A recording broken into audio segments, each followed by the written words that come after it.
Hello, everybody, and thank you for tuning in to the Ron Paul Liberty Report. Sorry for delay for technical reasons, but today we have a very special program. We are going to speak a little bit about a speaker that we don't have. We still are speaking, even though the FBI might be listening, but there's lots to talk about. The markets are bouncing all over the place today. They're not being orderly like the Federal Reserve said they have to be. They don't care what happens, just so it's orderly. And I always considered that a joke because they're always disordered. And yet things are going on today. Gold was jumping first down, then up significantly because of economic reports. One report said the employment was improving, so that was bad for the stock market if the Fed wouldn't print more money. Then all of a sudden they get a report that said the service sector is doing lousy. And okay, the Fed will have to print more money, and gold reverses it and then goes up significantly. So it's disorderly, and the Fed's going to be very annoyed because eventually it's going to get a lot more disordered, and that is something we'll be keeping an eye on. So, Chris, we're certainly glad you have you with us today as our co-host. Great to be with you, Dr. Paul. Very, very good. Go ahead if you want to go into the birch. Yeah, okay. What I want to do, of course, is get into the debate and the discussion about what's happening in Washington, D.C. and do we have a speaker? And what are we going to do if we don't have a speaker? And that's where Chris is going to come in, because he's going to help us understand and what we should be doing. So this is something that is very important, and something has been going on. Gold's been important for a long time. Gold was very disorderly all my life because when I first realized what gold was all about, it was $35 an ounce, and predictions won't last. And because those predictions were right, I got fascinated with monetary policy and economic history and studied Austrian economics. And since that time, gold is from $35 an ounce, and it's now reaching out for $2,000 an ounce. And I think it might, unfortunately, just getting started. Unfortunate, because when gold goes to $2,000 and $3,000 and $4,000, believe me, that will put our liberties in more jeopardy. So I wish they would listen to the Austrian economic theories about money and credit, because that would stop all these problems. But unfortunately, those ideas are politically unpopular. But because of my interest in gold and economics and liberty, I partner with the Birch Gold Group, because they help people invest in gold. So if you have any interest in following through and getting some free information from Birch Gold, you can text Ron 989898, and they will send you free material to help you get started, because I think that gold's going to be around for a long time. Paper money always self-destructs, and that's part of what we're witnessing right now. And the self-destruction is best evaluated by the amount of debt going up. And the amount of debt going up right now is atrocious. And right now, though, the big discussion is in Washington, D.C. Who's going to be the speaker? And we have a different twist on this as others, because we do need a little bit of order, and we'd like to see something, Chris, that where our government is protecting liberty, not destroying our money and policing the world with warmongering and all these terrible things. So that is our goal at the Liberty Report and RPI, the Ron Paul Institute for Peace and Prosperity. We believe that would be a big boost to our economy. That's right, Dr. Paul. And how is our country going to make it without a Speaker of the House? We want to talk more high level because everybody is so glued to politics. And, so we actually saw a quote from our good friend, Jeff Geist, who is the president of the Mises Institute. And he said, quote, "Markets and civil society are win-win institutions. Government and politics are zero sum.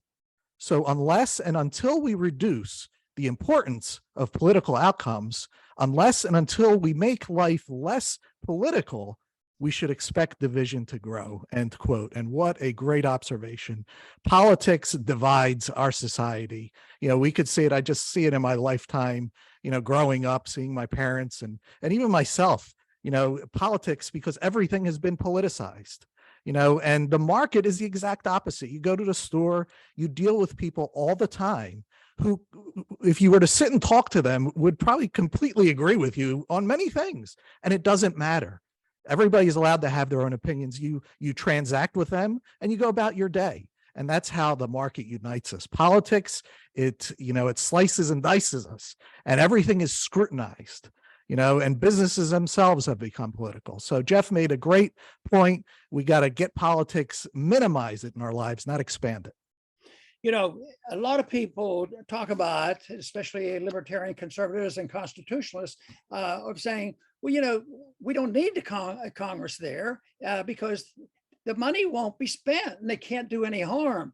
And I used to sort of think that may be true, but it really isn't. The point is government is so out of control. It's on autopilot.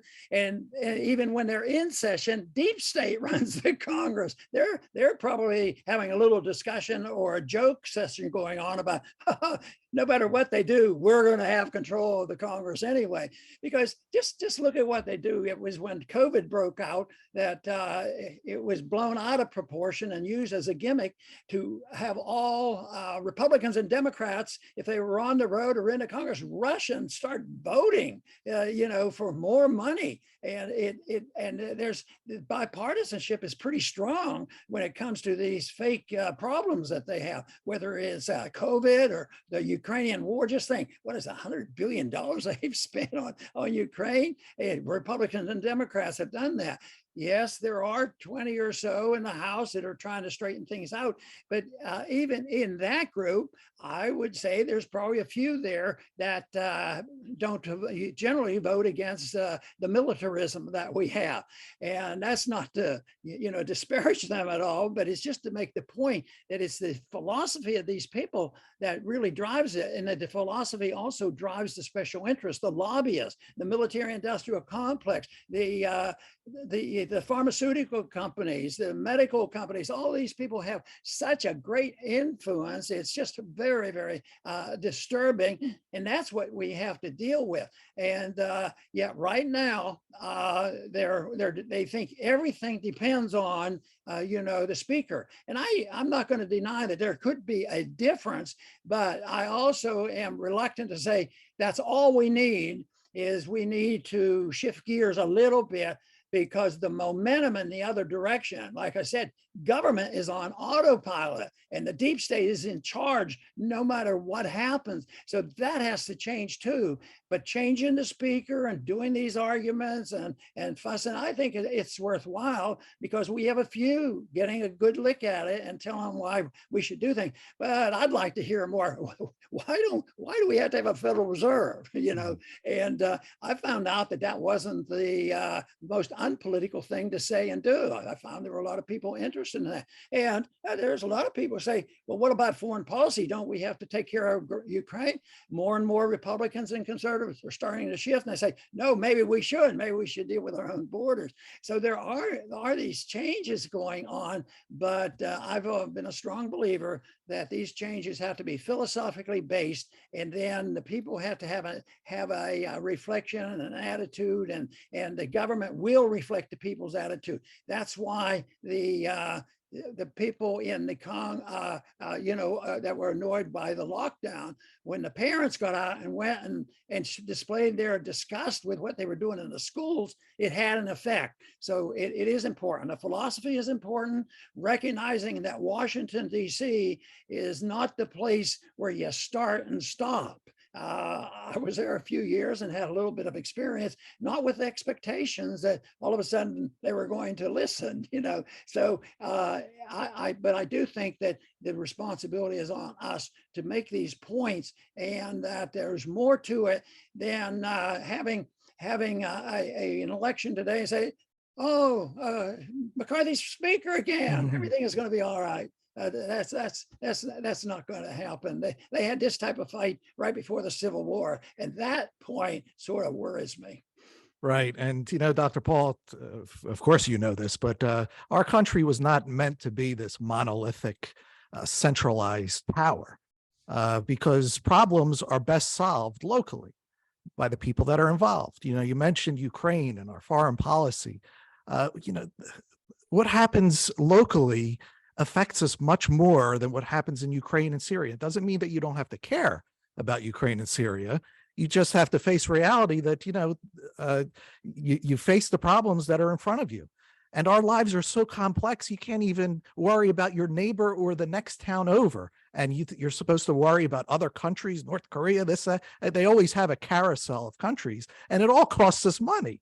And that's the thing, when politicians locally take your money from you, and you could be against some of it, let's say they want to build something, politicians love to do stuff like that.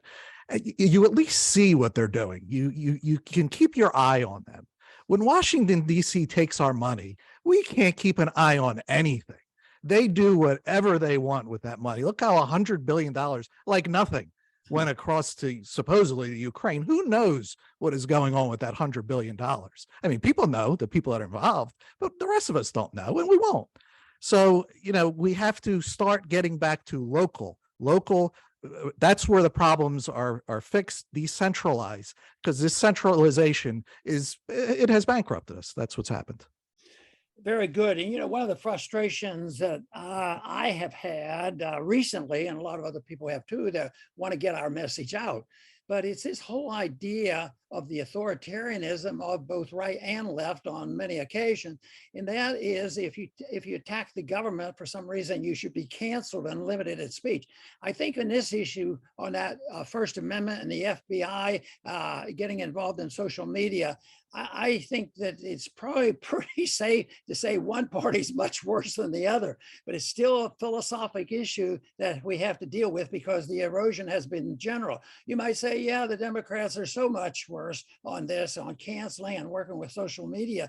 But if it has to do with the military budget, you run into a different problem. I mean, there's a bigger mixture. We don't have enough, libertarians and constitutionalists to really make a mark on there, because people will, say, oh, well, I've been told this in Congress. I would point out that I want to get rid of it. I don't want to just nibble at it. And so one member that I was talking in a polite way, he said, Ron, you always just go too far. And I say, the answer is they go way too far by maintaining it and not realizing that the door is open to fiat money and to deficits. It's just too bad that there wasn't something in the Constitution that said the budget had to be balanced. But like I mentioned yesterday, balancing is one part of it, but cutting spending is the big deal, because if you have a huge deficit and you haven't changed philosophy and you still have the welfare warfare state, and you say you have to balance the budget, it'll be just more gimmickry. They might have to raise taxes, and quite frankly, that nobody is going to touch it unless there's some serious changes in what the role of the government ought to be. And that's what you alluded to, Chris. Very good, Dr. Paul. I'll finish up. Even free markets, even though we support free markets and liberty, individual liberty, these are imperfect things too. We do not live in a perfect world, and humans are not perfect and never will be. But there's a difference between decentralization and centralization, where errors that are made when people are in authority, they're localized. Everyone in the world doesn't have to suffer when something happens in a local situation. And, we got a taste of this globalization with the COVID and what happened. Look how it was a globalized disaster, because when one authority or several that just, glued themselves to each other make a mistake, and they made massive mistakes, then everybody in the whole world suffers. That is a major difference, but many people, they shun free markets and free others. There'll be problems with this. Yeah, there will be problems. That's part of life. Being a human means you're constantly every day facing problems, but free markets are far superior to the centralization of power. And COVID, you can't get a better example of that. That was centralization of power that has never been done before. and hopefully people learn the lessons of this and we go back to, yeah, maybe free markets are not perfect, but they're much, much better than the centralization of power. Very good, Chris. Very good. The thing is, people will point out to individuals like us, and they'll say, "When did it ever exist? When was that time?" And Chris, you make this very important point. It's not a perfect system, and the world is never perfect. Individuals aren't perfect. It's to know where perfection lies and which direction you go. If you recognize people as individual instead of just a big spot in a collectivist society where you have no individuality and no spiritual value, that's an entirely different thing. But people ask, when was it? And Jacob Hornberger, who does a very, very good job on Future Freedom Foundation, had an article out this week that I thought was very good, because it's been known in libertarian circles that one of the freest times that we had in the United States was the latter part of the 19th century and the beginning of the 20th century. And that was 1870 up to the beginning of World War I. And you can point it out. Prices went down, prosperity went up, and there was no war going on. But then he makes a quick list. Just think of what he is emphasizing, because this has been known and it's been recognized that this period of time has been one of the best times for economic growth that anybody ever was able to record. But then again, the warmongers came, and we were maneuvered into World War I and World War II and all the rest, and into the empire building and the mess we have. But this is what Bumper pointed out. Bumpers for Jacob.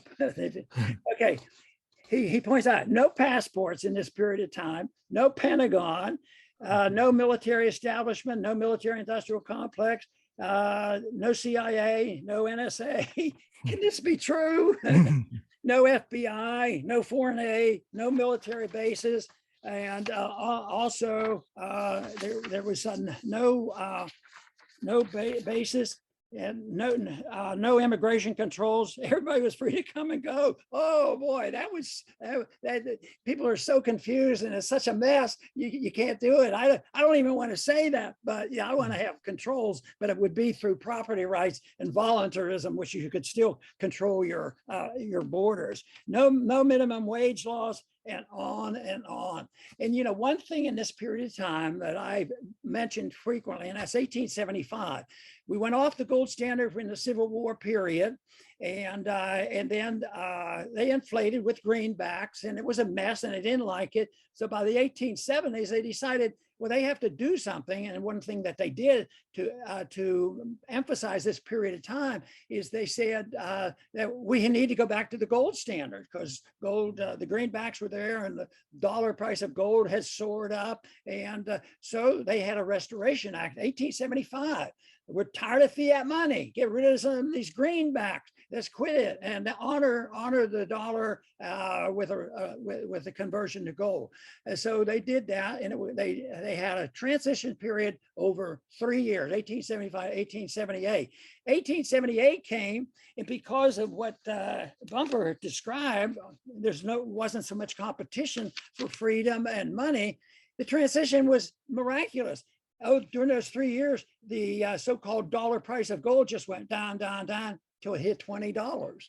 And then people were thought on the day of restoration everybody would be rushing to the banks and grabbing the gold. It turned out all they wanted was reassurance.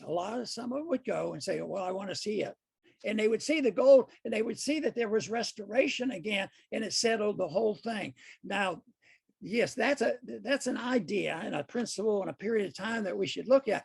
But people say, well, why don't we do that now? Because nobody would believe the government. And that's our big problem. Why are they going to believe the government? Oh yeah, we're going to have a balanced budget. And yeah, no, we only do things peaceful. We don't like coups. We would never participate in a coup, this sort of thing. So, but the government is not believable, and is the biggest thing. And the truth about what's going on in the government isn't going to originate with the change of the speakership. That is not going to make much difference. We have to change our minds and change our attitudes, and the people have to be involved. I want to thank everybody for tuning in today to the Liberty Report. Please come back soon.